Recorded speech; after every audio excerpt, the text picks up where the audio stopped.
Good morning, dear students. In the last lecture, we have discussed the radius of the orbit and the velocity of the electron in the Bohr stationary orbit on the basis of the postulates of Bohr atomic model.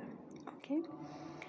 In this lecture, we are going to derive the expression for the frequency of electron in the Bohr stationary orbit, and then we will calculate the total energy of the electron in the Bohr stationary atom. Firstly, we will derive the expression for frequency of electron. Write down the heading.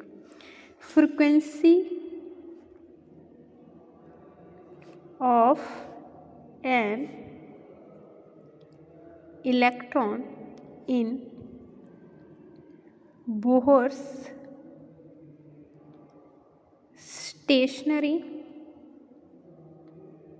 orbit. Frequency of an electron in Bohr's stationary orbit. Okay. You know that what is the relation between the angular velocity and the linear velocity? Linear velocity is the product of radius and the angular velocity, and the omega you can write as 2 pi nu. Okay, 2 pi nu is the frequency. We have to calculate the frequency. So from this expression you can calculate the frequency by solving it. Nu will be equal to V over 2 pi r. 2 pi r you can shift on the left hand side. So what will be the expression for frequency? Nu is equal to V over 2 pi r. Since you have calculated V in the last lecture, so you can put the value of V in this expression. What you will get? You will get in place of V, I am writing Z E square over 2 NH epsilon naught. Here 2 pi r. Here 2 pi r. Okay. Now if I solve it, students, I will get 2 into 4 pi epsilon naught, then N H R, right? Now students, from this expression it is clear that how nu varies with n. As in the previous lecture you have learned that r varies with n in this manner. R is directly proportional to the n square and velocity is inversely proportional to the n. Then how frequency varies with n? Don't get confused from the expression that from this expression it seems to you that nu varies with, nu means frequency varies with n as like this, right? Since n is here, but it is wrong. Since r also depend on the n, r also depend on the n, and r is directly proportional to the n square. So how nu varies with n? Nu is inversely proportional to the n cube. Okay students, you will learn it.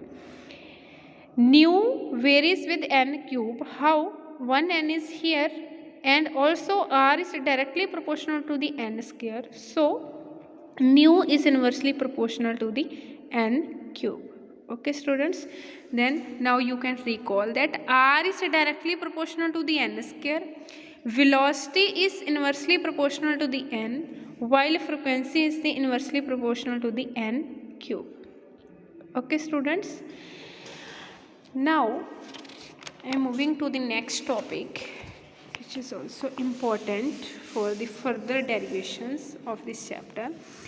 Total energy of the electron in the Bohr stationary orbit. Total energy of electron in Bohr's stationary orbit. Okay students, you know that total energy means kinetic energy plus potential energy. Okay, firstly we will calculate kinetic energy, then we will calculate potential energy, then we will put the values of kinetic energy and potential energy in this expression. In this way we will derive the expression for total energy. Firstly, kinetic energy. For calculation of the kinetic energy, we will use the first postulate of the Bohr atomic model. What was the first postulate of the Bohr atomic model? Centripetal force is equal to the Coulomb force of attraction. This one. Okay, instead of this you can write K. So it is the first postulate of the Bohr atomic model. Since we have to calculate the kinetic energy, what is the expression for kinetic energy? Half mv square. We have the value of mv square. You can cut r square with r. What you will get? You will get v square is equal to kze square, and you can multiply half by half on both sides. So what will be the here will be r, I think. Yes, what will be the value of kinetic energy? The value of kinetic energy is kze square over 2r. It is the value of kinetic energy. Okay students, now what will be the potential energy? Potential energy, you know that potential energy means potential into charge. Okay, what is the potential? Potential means charge Zd over 4 pi epsilon naught r. Charge on electron minus E. Instead of this you can write K. So what will be the expression? Minus K Ze square over r. It is the expression for potential energy. Now put the value of kinetic energy and potential energy in this expression. Then what you will get? You will get total energy. Total energy is equal to kinetic energy. What is the expression for kinetic energy? Kz square over 2r. Kz square 2r. Right? What is the expression for potential energy? Minus kze square over r. Minus kze square over r. Now solve it. What is the common? K common, z common, e square common, r common.